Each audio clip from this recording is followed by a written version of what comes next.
Assalamualaikum, halo semua, apa kabar?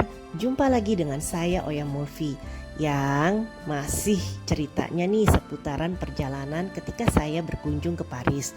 Tapi kali ini ceritanya bukan di kota Paris. Nah, kira-kira saya mau kemana ya? Yuk kita ikuti cerita saya. Tapi sebelumnya saya ingin berterima kasih kepada teman-teman yang sudah klik video ini.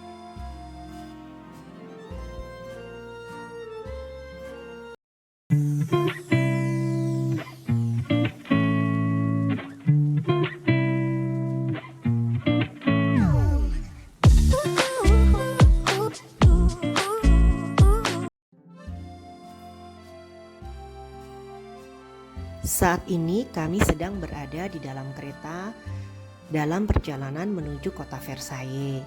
Sepanjang perjalanan kami melihat hamparan salju tipis-tipis ya, karena semalam salju turun di kota Paris. Saya lupa berapa lama perjalanan dari kota Paris ke kota Versailles ya, tapi yang saya ingat sih nggak sampai 1 jam. Nah, sepanjang perjalanan ini senang aja lihatnya. Sekarang kita sudah sampai di kota Versailles. Jadi ketika turun di stasiun kereta Versailles, itu tinggal lurus, belok kiri, belok kanan, terus saja. Kira-kira saya mau lihat apa sih? Yang pasti langkah kaki saya semangat banget.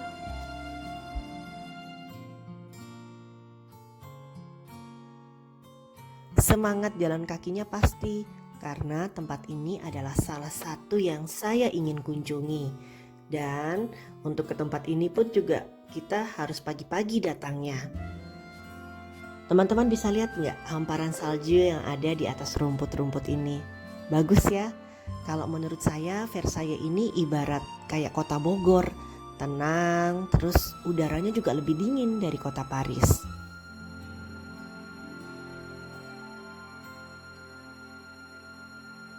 Dan tidak lama lagi kita akan sampai pada tempat tujuan kita. Ini adalah Istana Versailles.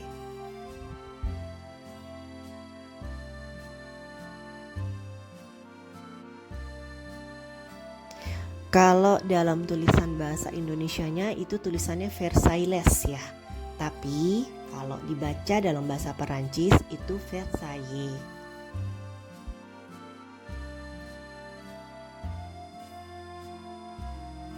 Sebagai penggemar sejarah, senang banget bisa ke tempat ini. Ya, kira-kira kita mau dapat apa aja ya dari istana ini?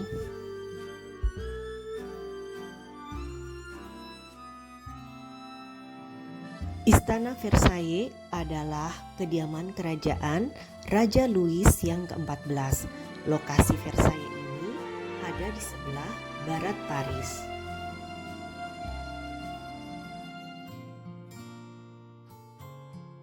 Sebelum kita berkeliling-keliling nih, ini adalah miniatur dari Istana Versailles. Besar banget ya. Saya pun juga mikir, kira-kira kuat gak ya saya keliling.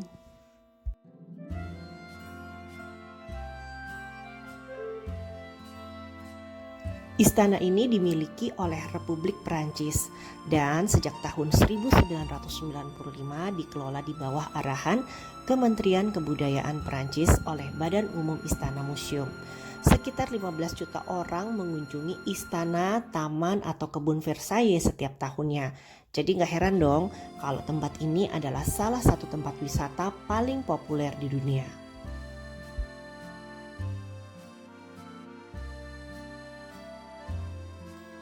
Awal dari Istana Megah ini sebenarnya adalah pondok berburu sederhana dibangun oleh Raja Louis ke-13 pada tahun 1623. Kemudian ketika Raja Louis meninggal digantikan oleh Raja Louis ke-14 ya. Nah, tempat ini diperluas dan mengalami beberapa perubahan.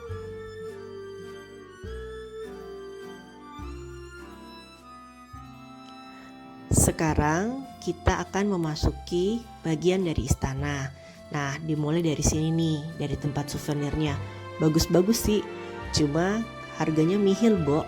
Jadi dilihat-lihat aja ya.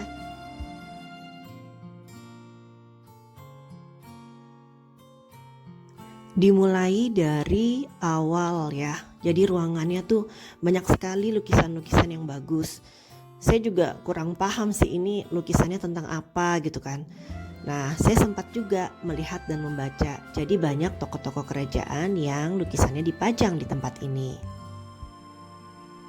Yang pasti saya terkesima ya, karena menurut saya interiornya itu mewah. Belum lagi pintu-pintunya yang tinggi, jendela-jendelanya. Nah ini nih saya pakai alat seperti ini. Jadi kita bisa mendengarkan setiap kita masuk ke ruangan. Nanti tuh ada kodenya, tinggal dipencet. Akan menjelaskan satu persatu dari tokoh-tokoh atau ruangan-ruangan ya, bagian-bagian ruangannya itu akan dijelaskan dari alat ini. Dan tersedia beberapa macam bahasa. Tapi sayangnya bahasa Indonesia belum ada di alat ini. Dari awal masuk ya sudah terkagum-kagum dan gak heran kalau istana ini ditetapkan sebagai situs warisan dunia oleh UNESCO pada tahun 1979 karena pentingnya sebagai pusat kekuasaan seni dan ilmu pengetahuan di Perancis selama abad ke-17 dan ke-18.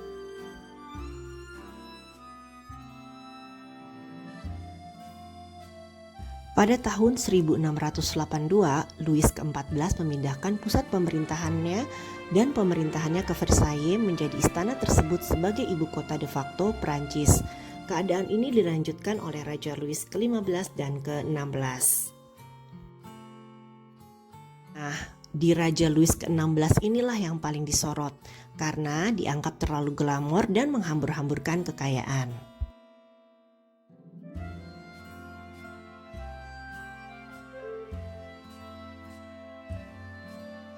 Dari yang saya baca, luas dari Istana Versailles ini adalah 67.000 meter persegi. Berapa hektar ya kira-kira? Nggak kebayang deh.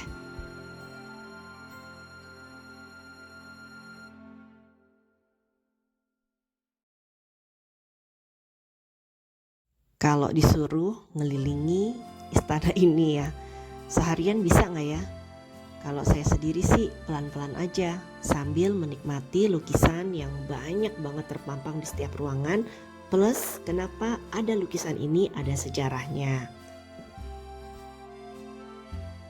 Tapi nih kalau yang saya lihat dari lukisan-lukisan nih, paling banyak lukisannya ya, semoga saya nggak salah, yang mendominasi ini adalah Raja Louis ke-16 dan istrinya Marie Antoinette.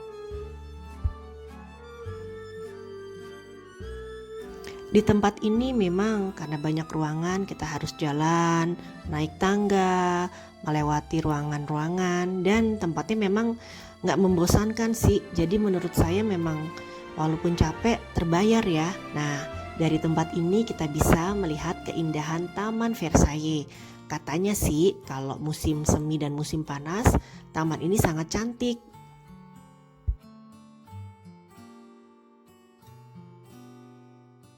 Pemugaran istana yang dimulai dari tahun 1661 hingga menjelang kematian Raja Louis ke-16 pada tahun 1715 yang akhirnya dieksekusi mati bersama istrinya Marie Antoinette dengan tuduhan pengkhianatan negara. Konon keduanya kerap menghabiskan uang negara untuk berfoya-foya, sementara pajaknya itu dibebankan ke rakyat. Melihat banyak lukisan tokoh-tokoh yang ada di kerajaan ini ya, saya tuh jadi mikir, berarti lukisan ini benar-benar ya dibuatnya. Bayangin aja, dulu kan belum ada kamera ya. Wah, lama sekali pasti waktunya ya. Dan kebayang gak sih capeknya ketika kita harus pose untuk dilukis? Jujur, saat berada di istana ini terkagum-kagum lah saya. Karena interiornya tuh mewah banget.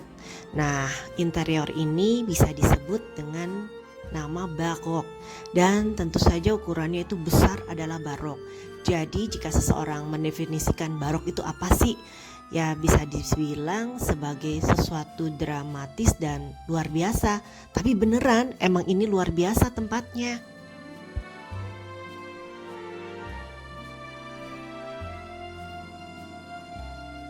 Seperti di lukisan yang ada di dinding ini ya, di langit-langit.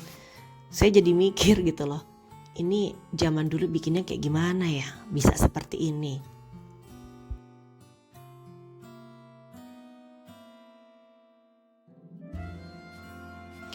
Jadi Istana Versailles ini adalah kediaman utama raja-raja Prancis ya, sejak zaman Raja Louis ke-14 sampai dengan Louis ke-16.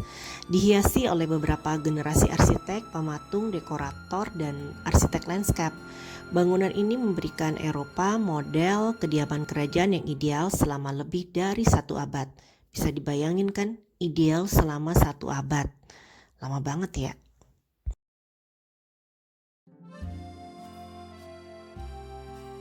Sekarang kita berada di Salon de Dion. Jadi Salon de Dion itu adalah ruangan yang bagian depan dari apartemen Raja Louis ke-14. Nah, pada malam hari tempat ini dijadikan sebagai ruang biliar. Dan tempat ini mempunyai stand yang ditempatkan untuk menempatkan masyarakat yang akan ikut pada acara tersebut.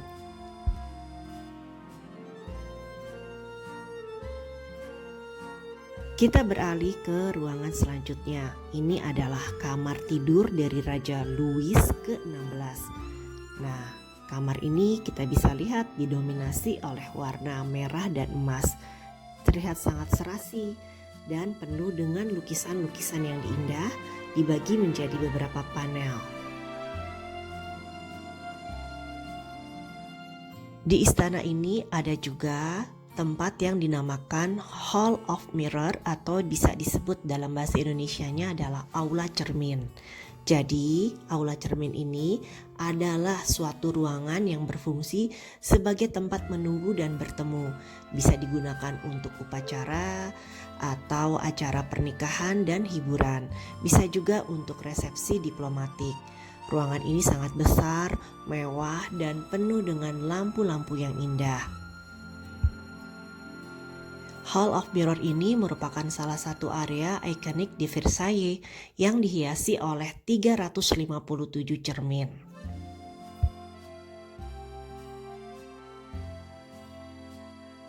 Ketika berada di ruangan ini, saya suka banget. Ya, mungkin pengaruh warnanya ya, yang bisa dibilang apa sih nih, hijau-hijau hijau apa ya. Yang pasti ruangan ini cantik, dan ternyata ruangan ini gak jauh dari La Chambre de la Reine, artinya kamar dari ratu. Jadi ini adalah kamar dari Ratu Marie Antoinette. Wah, mewah banget ya. Gak kebayang punya kamar tidur secantik ini. Ruangan yang penuh dengan sejarah juga ya, karena di ruangan ini pernah ditempati oleh 3 ratu.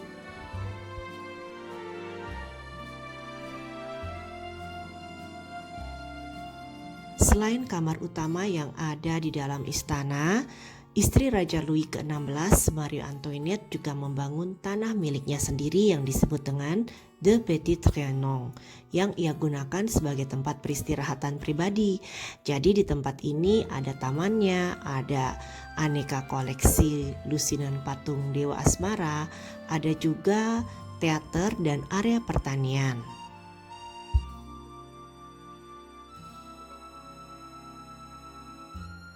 Secara total, Istana Versailles memiliki 700 kamar, 67 tangga, dan 1.200 perapian yang tersebar di bangunan seluas 2.014 hektar. Nah, karena saya berada di area Taman Versailles, jadi saya mau cerita nih. Area ini adalah area yang terbesar, salah satunya ya di dunia. Karena ada 372 patung, 55 fitur air mancur, dan ada 600 air mancur dengan lebih dari 20 mil kanal. Setiap tahunnya nih ada sekitar 210.000 bunga dan 200.000 pohon yang ditanam. Nah, sayangnya saya datang kan saat ini, waktu itu lagi masih musim dingin ya. Jadi saya belum bisa menikmati aneka bunga-bungaan yang tumbuh di taman ini. Saya berada di area taman ini bagian depan ya. Kalau masih mau ke dalam sana itu ada mobil khususnya. Nah, kalau yang ini suami saya dan anak saya nggak ikut jalan-jalan di area taman, jadi hanya cuman kasih makan burung-burung yang ada di taman. Saat ini kami bertiga harus pulang menuju ke Paris karena kami harus menunaikan sholat zuhur dan kami harus makan siang juga ya. Kita kembali lagi nih ke jalan awal yang tadi kita baru datang, nggak jauh dari stasiun. Alhamdulillah pengalaman hidup saya nambah lagi deh bisa berkunjung ke Istana Versailles. Teman-teman sekalian, saya mohon undur diri dulu ya. Terima kasih nih udah nonton video saya. Mohon ditunggu ya cerita selanjutnya insya Allah. Sampai jumpa lagi. Masalama.